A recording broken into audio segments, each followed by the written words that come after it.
5 minutes or so. People I like to get everything out and just kind of check on it. Hear and listen to everything. Oh yeah, definitely agree. Turn all the sound off to everything.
In right now from the band Ratnip, Shredder Pinstripe.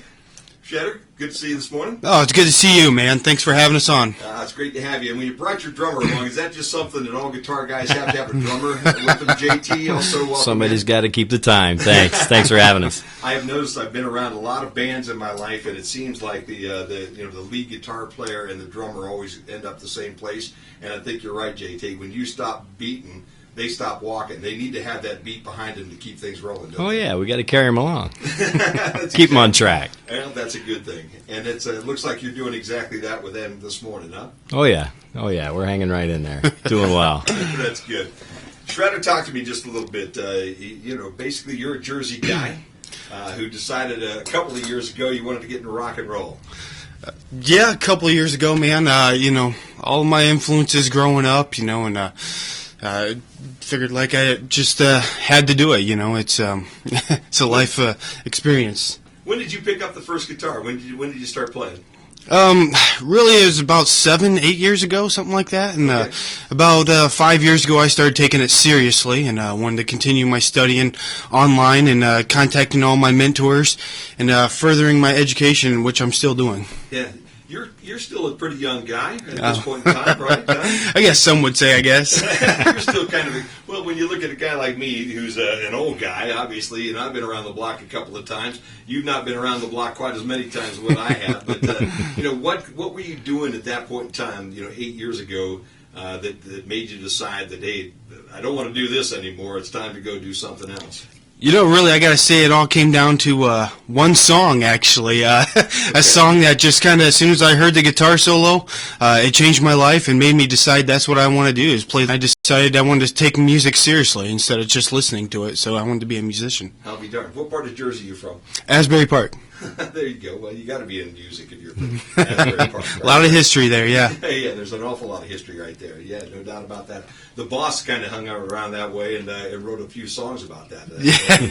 A few little songs, yeah, I think. A couple here and there, didn't he, huh? He made, his first 100 million or whatever. Something like that, yeah. He's made a lot of money, more money than what you and I could talk about. No doubt about that. So you must be somewhat of a natural. How's the guy? Were you a musician? Did you play other instruments as you were growing up, or did you just one day pick up a guitar and say, "Here we go"? Yeah, I just never played an instrument before. Wow. Just one day for Christmas, I wanted a guitar, so I got one, and it's how it all started, And after that, I was just hooked, And it's a lifestyle, and I just continued learning, and still am today. So that is amazing. That really is truly amazing. How quick did you pick it up? I mean, within 6 months, were you ready to be part of the band? Well, it took me a while to be able to be in a band, I think. I wanted to learn my instrument before I could get in a band. So, any obstacles that in a band I would have to overcome, I would already know how to do. Yeah. But I took, a bunch of online lessons and stuff. There's plenty of free stuff online. Talked to some people, mentors, and kind of taught myself how to read and write music. And like I said, I'm just continuing learning today. It's all about learning more. That is amazing. JT, give me your story, man. When did you start knocking the drums? I've got baby pictures of pots and pans in the kitchen with wooden spoons. I've got pictures at 3 years old with toy drums, 2 years old, just my whole life. I've always just had that rhythm to me. Wow. It was something you had to be tapping on something all the time. Always, still am. Yeah, I noticed you're sitting over here when you're listening to music before we came on the air. Yeah. You were keeping the beat. It's just you had the timing. It didn't really matter what the song was either. Does it? No, it's just there. I probably 10 years old, I think. My dad asked me if that was something I wanted to do for the rest of my life, and I said, "Well, absolutely." Okay. They made a trip to the music store and came back with my first real drum set. I'll be darned. So I've built it up since then and played with friends, had bands growing up. Did a few years in band in school, but and some contests and stuff. But other than that, I've never stopped playing. Yeah. Where'd you grow up? Where were you born? I was born in Warren, Ohio, and we bounced around a little bit. Went to Angola, Indiana, and then to Cincinnati for a couple of years. And then in third grade on, I was in Zanesville, Ohio. Yeah, Yeah, the wonderful Zanesville. The wonderful Zanesville. I had a fraternity brother roommate of mine at OU back in the day. All right. Way back in 1973-ish. Oh, yeah. Long before you guys were ever around wandering around the planet, who was from Zanesville. And we had a lot of fun for a few years there when we were hanging out down in that part of the country. Been to Zanesville a few times and always been one of my favorites. It's a beautiful place, beautiful place. It is. I got a son-in-law actually from Zanesville as well. He was down that way. So all the people that I've known from Zanesville have been wonderful folks, and I've just kind of hit it all through media. There you go. And I think there's the same kind of thing going here, JT. Yes, there is. Yes, there is. So first band, what was the first band you were in? Purple Heart was the name of it. Okay. It was just a few of us growing up, got together. And we'd had subgroups here and there and played for friends and around town. And then I moved up this way. Two of the guys I grew up, fantastic musicians. Matt Frampton's still in Zanesville, plays out 5-6 nights a week, plays anywhere, everywhere for anything. Sure. Craig Elliott moved up to Elgin, Michigan. He teaches guitar, tunes pianos, does all kinds of things, plays multiple instruments. So I was fortunate to have that growing up with talented people around me to help push me along to be better as we kind of pushed each other. You know, that's the one common thread that all musicians seem to have.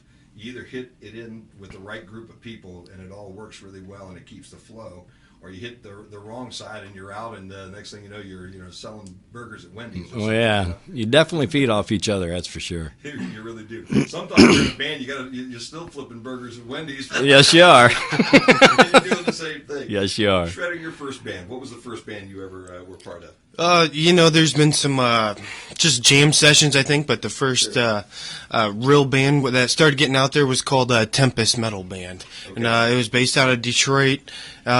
We put out, I think, half an album, and then it just kind of fell apart. I don't think I had the right members, you know what I mean, that where you get that click, where everybody just clicks and, the fusion happens, and, having band members as friends is a big deal with Ratnip. That's what I definitely like about this lineup that we have now, is everybody in Ratnip now are just good friends, Yeah. I've been around a lot of bands in my day, and I'll say that works to your positive and to your detriment at times. I've seen good friends get together for a period and just go and go and go, and I've also seen good friends at times that just can't get to be good friends after a while, too much being around one another, and it fractures everything. So it's really good when you get that meld, though, isn't it? You get the guys that fit well, feel like they're family. Oh yeah, I think the lineup that we have right now is it's going to work out just fine. So yeah, we're looking forward to the future. Yeah, sounds good. JT, where'd the name come from? I mean, Ratnip is it's not the everyday name that you would think people would pull No, off it's not. It came along before I did, but Frank and Mike from the American Pickers are good friends with the rest of the band, okay. And Frank had called and made a purchase of a lot of Ratnip, okay. And asked Sugar to change the name of the band. He thought Ratnip would just be a killer name for a rock band. So they went with it, and it's stuck ever since. Oh, that is amazing. Where'd the hookup come between those two? Because I watch the Pickers all the time. How did they get tied into the band? You guys know? Well, that's actually with my stepdaughter, Amanda Neal. Okay. She's, she handles all of our PR, all of our public relations, all of our internet accounts, and so a lot of our contacts come through here, and along with my wife as well. She does all the promotion and management. Sugar. Sugar is looks like, and I'm just going to be honest because at my house it works this way, and it looks like it works this way at your house too. Sugar's the boss, isn't she? I think that's the same way for a lot of guys' houses, huh? They into that, and if it's a good situation and it's working out well, that's okay. That's what I'm telling you right now, Shredder. It ain't a bad deal. How's that? Oh no, we're definitely a team. She does all the managing, the promotion, and I get to play guitar. So that's there you go. Yeah, I tell you what, for you that seems like a pretty good situation, because if I know most musicians, that's the part that's not the fun part, man. Setting things up, working out deals, trying to get the band booked somewhere. That's the work part of it. Yeah, definitely. It's a team effort between, my wife and my stepdaughter and I, and it seems to be working out pretty good for us so far. And like I said, we're looking forward to the future. We got some bright things coming. Yeah, no doubt. JT, you brought your boss with you today too. Yes, I did. That's always a good thing. Yes, it is. And I think it's important for us modern men, okay, to just go ahead and admit the truth and deal with it. I think that will cause a lot less anxiety as we get older. Yes, I'm it does. speaking from an older guy right now. It does. So It does. just go ahead and speak the truth, brother. She is the boss. She's very supportive, very behind me all the way. My home drum kit sits in our bedroom. Yeah. There's my mixers in there, my monitors are in there, and it's fine. She just walks around it, and it's all good. When you can find somebody like that really fits what you're doing too, that's nice. That really works out well. Tell me a little bit about the rest of the band, because I know some of the band is from this area too, from Northwest Ohio. I think start with where you guys are right now, because it's, I think, obvious to some of these folks too that you started in Jersey, but you're a local kind of boy right now too, Shredder, and so is JT. Yeah, definitely. Around the Montpelier area, and our bass player David Perez is from Stryker. He's been around this area, I think, most of his life, and the new singer is coming from Toledo. Okay, all right. And I'm from Angola. Yeah, you're an Angola boy right now. Yep, Angola boy right now. And I know you play an awful lot around this area too. I saw you. I think I saw you. Were you at Davy Farrell's benefit maybe 2 years ago? Yeah, last 2 years we've performed there. Okay. Yeah. I didn't get there this last year, but I thought you were there the year before, if I remembered right. Yeah, we were. First time you and I talked on the phone, you said, "Have you ever seen us?" And I said, "Yeah, I have seen it." And I knew that was there, maybe someplace else, because I know you play Bombers quite a bit up in Eden, I think, still. Yeah, well, we have. No, it's not one of the venues that we play anymore, but we have played there a couple times. Sure. And like I said, we're kind of moving more towards Fort Wayne area, more up north into Michigan area, and looking forward to moving towards the East Coast now that we've got some opportunities that way, and Nashville as well. Yeah, sure. No doubt about that. I know you've just been in studio and you brought a CD, and in the next break I want to get a couple cuts off that CD and play. But you're dealing with a local guy in Chuck Mock to put this together too right now. Yeah, definitely. We've been working with Chuck Mock on these tracks, and he's a great guy. Very, he's a great talent, and we seem to work well together. And I'm looking forward to working with him in the future. Yeah, Chuck's a talented guy. Another one of the Bryan boys here, and he and his brother. I don't know if you guys remember All Hail Me and some of the. Were you around at that point in time when the Mocks were jamming around this part of the country? When I first came up here, they had a band called All Hail Me, and it was a really solid rock and roll band, and they were playing. Had moved to Toledo, and they were out of the area at the time. But you'd see them around here every now and then. You go to Toledo, catch them. They play, opening up for different folks. Phenomenal musicians. Now, Chuck's brother John is also a wonderful writer, and he's, I think, a professor somewhere nowadays. He's always a little smarter than everybody else in the crowd. Okay? But he's a wonderful writer, and I think he wrote a lot of the lyrics to the songs. I think between the two of them, they kind of worked with the melodies and everything. But Chuck, he's been on the road, I think, here recently from watching his Facebook, too. Yeah, he just got off the road, actually. I just spoke with him yesterday, I believe. Yeah. He said the tour went great, and I think here next month or something like that, he's heading back out. And so we got to be kind of careful how we schedule some studio time with him, and I guess we'll just go from there and try to work it in both of our schedules. Well, it's good to see a guy like that become successful, too, because he's worked awful hard.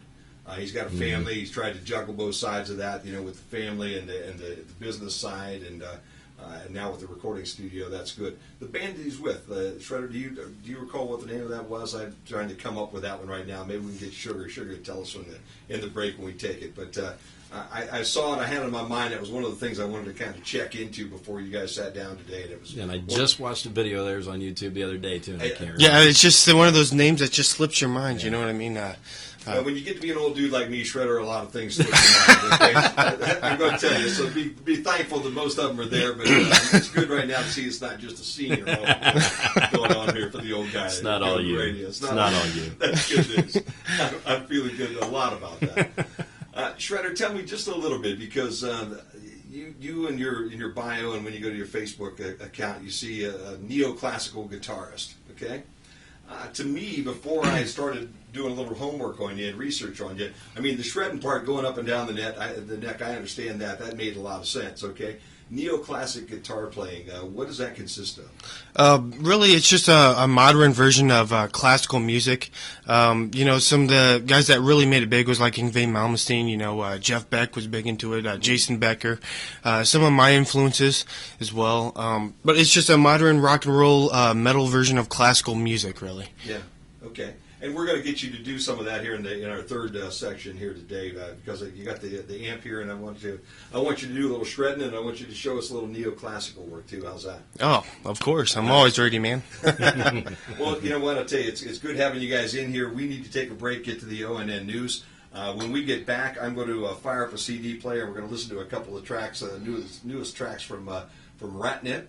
And then in the last half of our hour here, probably around 20 till, 15 till, we're going to fire up a guitar and let Shredder do some shredding. In fact, we might even get into that here on the next one. But I think music first and then live performance latter. How's that? 19 after 11 here, and you're in the Funderdome. ONN News is next. Okay, guys, how's it going? Okay? Good.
And we're back here on the Funderdome. It's 22 after the hour, and I have JT and Shredder Pinstripe, both from Ratnip, with me right at this point in time. We were kind of chuckling off air last week.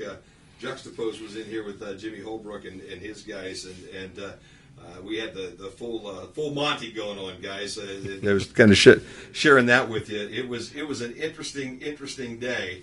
And as I said, with all the gear and everything that was going on, I kind of felt like I got an aerobics workout in this place after an hour. But man, Jerry Lucas is a great guitar player. He can really go at it. Jimmy playing the keyboards and the harp and the harmonica and everything. And it was a fun day. But it's always fun having guys in. And I appreciate you guys going this way, bringing the CD in. Because I don't think my liver and my heart's gotten back to normal yet, and I wasn't drinking or anything else that day. It was just the vibrations bouncing off this little studio that day. But it was fun, and they sounded great. It was going really well. Set me up on these on this CD just a little bit, guys. Let's talk just a little bit about how this all came about and what it is. Shredder, give me a little feel for how you put this thing together. Well, these are all live demo tracks, so we went in with Chuck Mock and recorded these all live.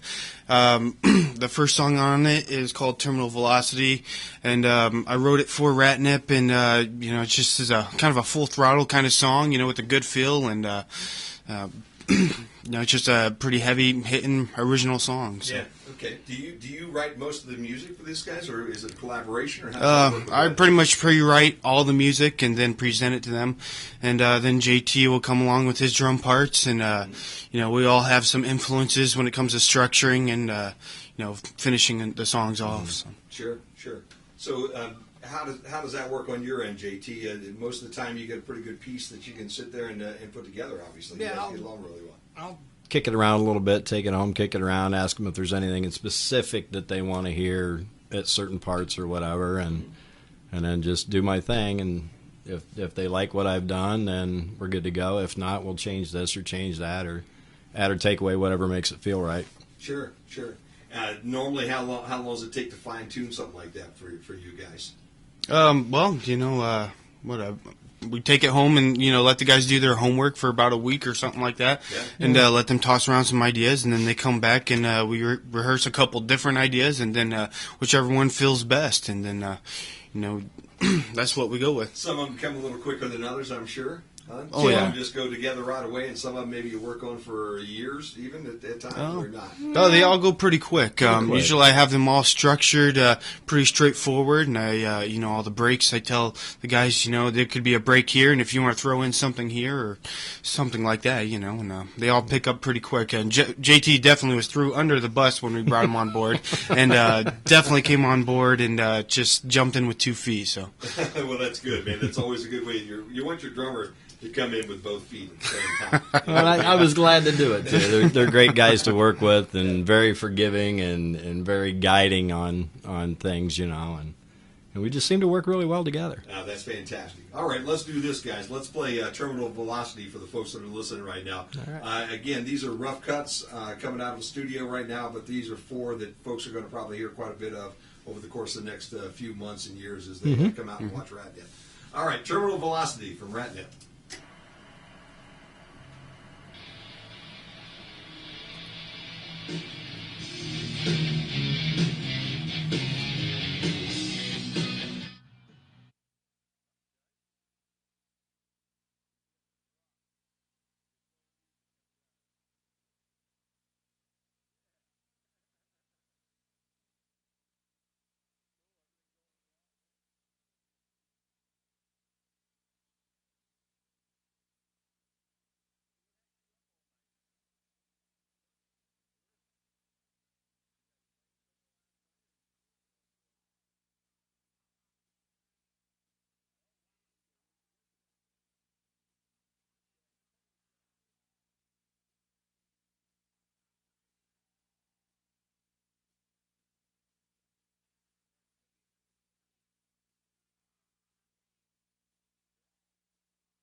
hard rock and roll. Anybody that's out on a Friday night, Saturday night, looking to go out and have some fun and party, I could see where folks would really take to that one, Shredder. Yeah, good idea. Where'd you come up with Terminal Velocity? How'd you come up with that? It's just sitting at home in my home studio, just running through some rough ideas, and I said one of my endorsements is called a Beat Buddy, and that's how I do a lot of my writing, and it's a drum machine pedal, and I write a lot of songs with it, and it improves my playing, my rhythm, and all kinds of stuff. It's a good tool. Yeah, it sounds that way. It really does sound that way, and it works extremely well. JT, you guys, how long have you guys been together? How long have you been in the band in Ratnip? Joined him in April. Okay. April, and 1st of June was our first show together. So we had 3 practices, and then we started playing out. So that's not been that long, really. No, not really. You're kind of a new member of the group, and everything worked out well. Yeah. Sounds like it fit really well, though. Yeah, it seems like it's been a lot longer than that. Yeah, it's a very fast-paced process with Ratnip, I mean, it's constantly moving, constantly changing. Like these tracks, they will be changed in the future. Sure. And, when we go into the big studio and get them all done, and then they'll be released. Yeah. So. Okay, I got you. Well, and that's exactly what you need to do. I mean, sure, when you listen to that, in this cut, we could hear it in the studio here. I'm sure there are things in there that you think, because your mind probably works like mine. Oh man, I need to change this, or that needs to tweak just a little that way, or we need to do this, or whatever, right? Oh yeah. It's just part of that process is when you hear it and see it or whatever. Everybody else looks at it or listens to it and says, "Hey, that sounds great." You guys say, "Oh man, I missed that. I was off on that right over there. I missed that one over there. I was a little late getting in." I know the mind of a musician. It works the same way as a radio guy. Constant. And that's why I was sitting there and thinking, okay, hold on a minute. I don't have this going out over the internet right now. It's not a good thing. Not a good thing at all. I'll tell you what, let's get to a second track. It's going to take us just a half a second longer to get this thing going, but this time you're going to get a chance to actually hear what's going on, as I'm going to put a microphone right next to a speaker. And when we go, we're going to move that one down. There's a speaker right over there. And let's go with cut number 2. Cut number 2 is Other Side. Before we get to that, why don't you set that up just a little bit for me, Shredder? Set up the song. Could you tell me a little bit about Other Side? Yeah, there you go. Pull that back and talk to me. Oh, yeah. You're going to do that. You did that very well, though. Yeah. All right, then I'll do that again here in a minute. Yeah. It was. I can hardly hear it moving, and it was really a great situation. So On the Other Side, it's a song that I wrote. It's probably the poppiest rock song that I've ever written, and it's got a good feel to it. A nice beat, and it's a pretty cool song. It's got some deep, meaningful to the song. Okay, what's the meaning for it? What is the deep meaning? Well, it's about your significant other helping you through a hard time. So. Cool. Okay. Well, with that, do that thing again with that microphone. Yeah, let's attempt that. It is. There you go. That's working extremely Perfect. well. That was wonderful, man. Look at that. And with that, it's called On the Other Side. Mm-hmm. And this is cut number 2 that the guys from Ratnip brought with me here today. So let's listen to On the Other Side.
right? Can you play some? You guys mind? Or is this the only copy? Or can I have this copy? Cool. Fantastic. This was good. Glad to see you. Yeah. Pull that mic right back in your face there.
YouTube video here over the weekend, and so when you get on the first of next week and get up to live from the Funderdome, you'll be able to hear that as well. And I'm going to play that one. That definitely fits right in with what we're doing right now. I think that's just perfect for what we're doing. So fantastic. Yeah. I like that one a lot, Shredder. Yeah. Oh, well, thank you. Nice. Is that's for the boss over there? Is that who that was for? Or, Yeah. Should we not be talking about it? Oh, no, that's, of course... I didn't see sugar coming around the tradition there, so I guess I'm okay. I'm safe right now. It wouldn't be the first time I put both feet in my mouth. All right, let's go back to that one. Obviously, it's significant other, obviously, is your significant. Yeah. Yeah, you know, it's about your significant other trying to help someone through having a hard time if they're trying to deal with something, an obstacle they're trying to overcome, and then, struggling at first and then succeeding at the end. So, because of that support by their significant other. Fantastic. You know, people look at you guys and they say, okay, Ratnip, band, making a lot of money, out traveling and touring, all that kind of good stuff. And the reality is, you probably heard Sugar in the background maybe on that one. But reality is, both of you guys have real jobs too, don't you? Yes, we do. Yeah. JT, what do you do normally in your course of the week? I am an axle welder. I weld axles all day long, between 8 and 12 hours a day. Wow, really? Fantastic. Over in Indiana? In Fremont, Indiana, Dexter Axle. That's amazing. Okay, that's fantastic. And Shredder, you just came in off the job. You actually were working most of the night, not playing guitar. You were actually working most of the night, weren't you? Working night shift, and that's kind of a temporary thing right now. Actually, I got so much going on.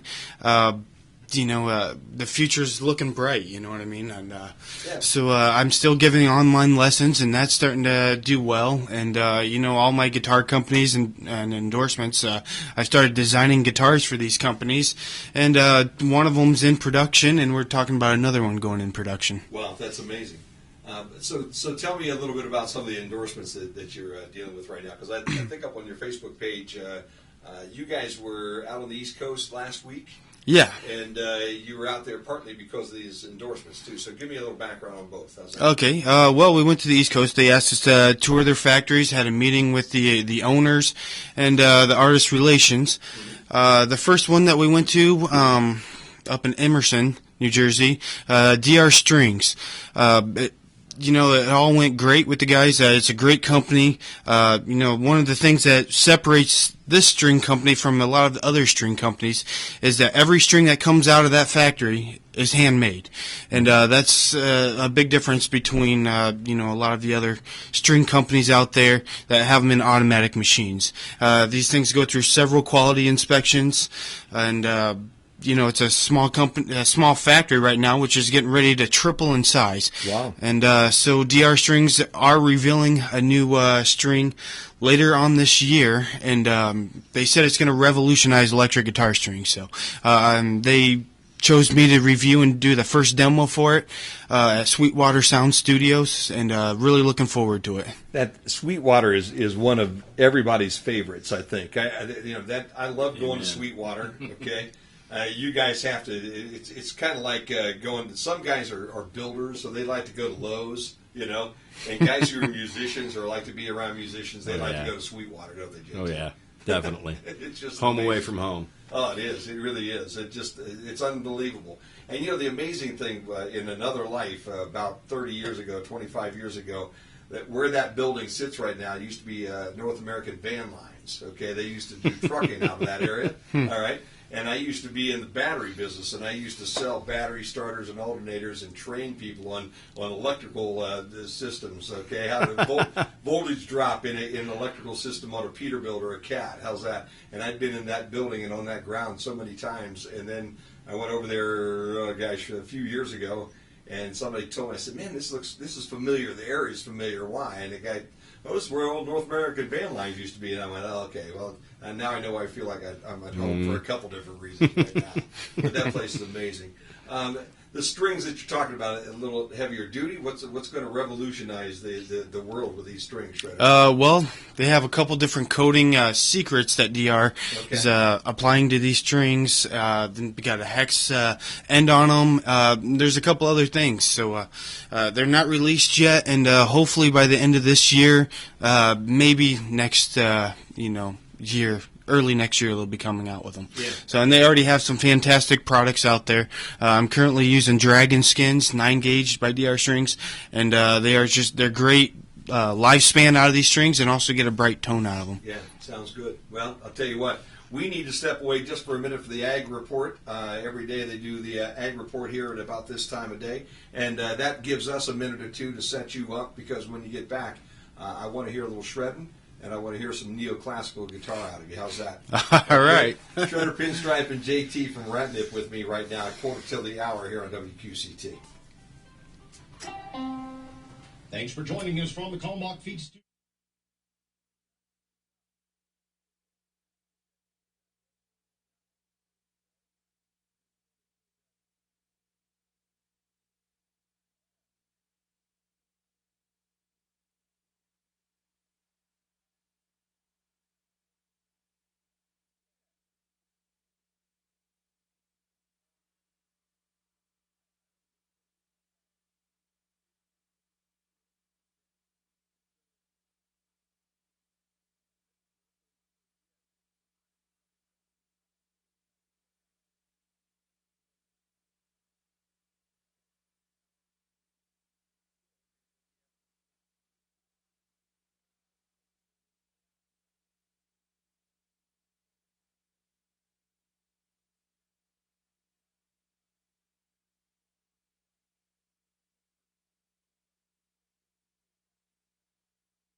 back here in the dome with my buddies from Ratnip here today, JT and Shredder Pinstripe. Shredder, let's talk a little bit about your teaching. You hit on it just a little bit, but not only do you like to play guitar, you're also studying to get a little bit better, and you're also teaching those who want to kind of learn how to shred and play the way that you do, don't you? Huh? Yeah. So we were planning on attending Berkeley University next summer, which just kind of fell through for me because of a new opportunity that's arising with Fender, and so I might be taking that.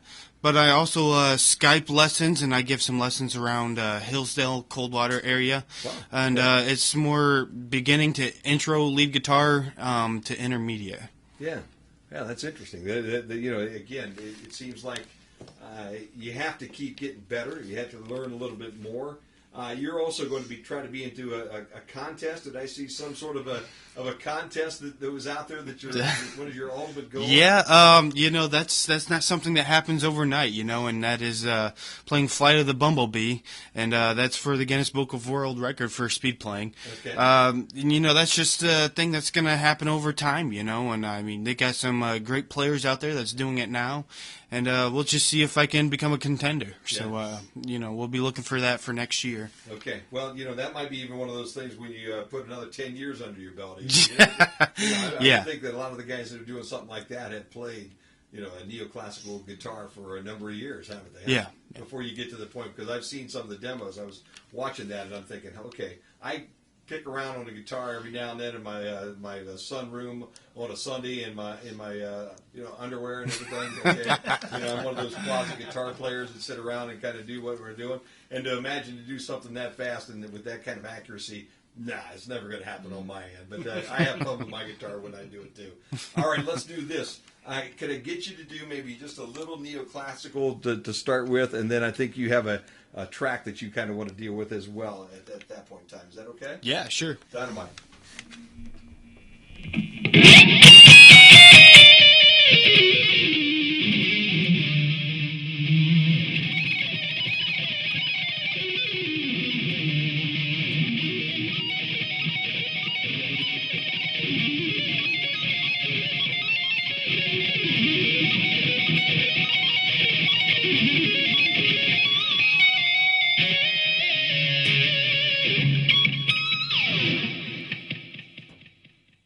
Fantastic, man. I'll tell you what. So that basically comes from classical guitar playing back when we were talking lutes and harps and those kind of things. Am I correct? Yeah, with the real modern metal twist to it, some rock and roll, and there's some classical influences in that. Some of the scales that I was using, some of the arpeggiated sequencing. That's all neoclassical based. Fantastic. Okay, well. Let's get into. Why don't you fire that track up and let's hear you do a little shredding here. How's that? Okay, this is my latest instrumental track. This is called Darkened.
You Yes, need to sir. pull that mic back up There here. it Good is. job engineering that for me. It sounded really good. And anybody that was out on YouTube that time, I think got to hear some All right. music, which was a good thing. All right. Too. So that was wonderful. I'll tell you what, it's amazing. 8 years is all you've been doing this right at this point in time. Yeah, it's just about 5 years ago I started taking it serious and wanting to continue my education and learning more about different techniques and concepts about playing. Yeah. Well, I'll tell you what, I'm really happy you guys showed up today. It's been a blast, and you're going to have to come back here as you go. And every time you touch base around here, I want to sit down and talk to you just a little bit if you don't mind. Absolutely. Yeah, Absolutely. definitely. It sounds good. Thanks for having us. No problem. It's wonderful having you. JT, a couple places that you guys are going to be. If somebody's out and about, they want to stop in on a Friday or Saturday night and see Ratnip out. Where are you going to be here in the not too distant future? Yeah, the next local show we're doing is at the Stryker Fire Department, Stryker Jaws Jam. It's an all-ages event. We go on at 6. And we are also doing Hudson Leather again. We did them earlier in the year, had a great turnout, had a really good time. We're doing them again Labor Day weekend. Yeah, that's always a big event up at Labor Day weekend. That was a lot There's of fun. A lot of folks up there. A lot of fun. Up there, Memorial Day is Memorial and Labor Day weekend, isn't it? Kind of starting out the summer. Yeah, we and did ending up the Memorial Day summer. weekend, and then we're doing the Labor Day. Fantastic. What else you And- got? Is there something else out there? We don't want to forget any of them. Where your Christmas, you're going to be on with Bob Hope and the Christmas special. Yes, this we year. will. ReverbNation.com. Look up Ratnip. Okay, We've got some stuff on there. And Facebook.com/RatnipBand. there you go. And Shredder's got his pages as well. You can find stuff on there about the band and things that are going Yep, on. ShredderPinstripe.com, and you can see all my endorsements and everything I've got going on, and of course on Facebook. And also next weekend we are headlining the Summerfest event in Bellefontaine, Ohio. Oh, there you go. Another one of my favorite towns, man. I love Bellefontaine. We're on 7:30 to 11:30. Sounds good. Well, I'll tell you, you're going to have a lot of fun. You'll keep them dancing and rocking, I'm sure, all night long, won't you? That's the idea. We played there last year, and it was just a great audience and a great environment. And once you get a great audience that's feeding off the music, that's what makes a show. So. Yeah. Oh boy, that's for sure. No doubt about that. Well, Shredder, Pinstripe, JT, thank you guys. Best of luck to Ratnip. Next time you're in the area, we need to hook up again. How's that? We'll do. Sounds good. We'll do. Thanks Good for deal. having us. Guys, high noon. Time for us to walk away and get into the CBS Noon News. This is WQCT 1520 AM, Bryan, Ohio. Social media will likely tip us off. Cool, guys. Today, Hillary Clinton to announce her running. It worked okay, huh? Hour went pretty fast. He is personally opposed to abortion, but he supports a woman's right to choose. He's not going to have a deep personal relationship with Hillary Clinton, but he offers 2 key electoral advantages. He hails from the swing state of Virginia, and he speaks fluent Spanish. What were you missing? What else were you missing? He's got a solo CD coming out. Oh, Christmas Ratnip CD coming out sometime before Christmas. Okay. Yeah, let me know. We'll. Yeah. Yeah. Things do that. That's how things work, man. I understand that whole process. It works well, though. They're treating me good. Good. Can't complain at all. Yeah, that's fantastic. That's fantastic.